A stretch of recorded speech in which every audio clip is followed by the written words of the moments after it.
Hello friends, welcome to our back my new blog.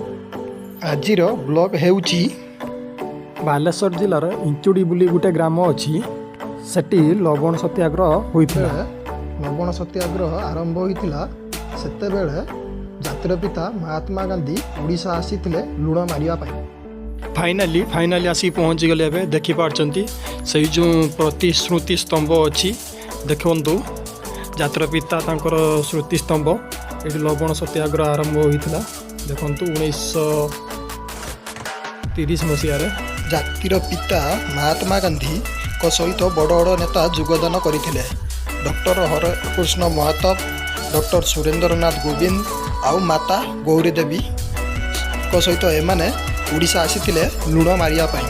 Balasore ଜିଲ୍ଲା ଏମାନଙ୍କ ପାଇଁ ବହୁତ ଗର୍ବିତ। ଇଏ ହେଉଛି ଇଞ୍ଚୁଡ଼ି ବୋଲି ଗ୍ରାମ। এটা পর্যটন স্থলী। দেখন্তু এটি প্রশাসন পৌঁছি পারনাহান্তি। এমানে কেউ ভাবে অবস্থায় এটি প্রতিশ্রুতি স্তম্ভ রয়েছে। আপন থরে ইরম যাতে দেখন্তু এটি কেউ ভাবে প্রতিশ্রুতি স্তম্ভ রয়েছে। এমানে বহুত সংঘর্ষ করলে আম ওড়িশা পাই। এমানে আম দুনিয়ারে আউ নাহান্তি। এমানু থরে আমি মনে পকাইবা সেই যে ইংরেজ শাসন টাইমরে।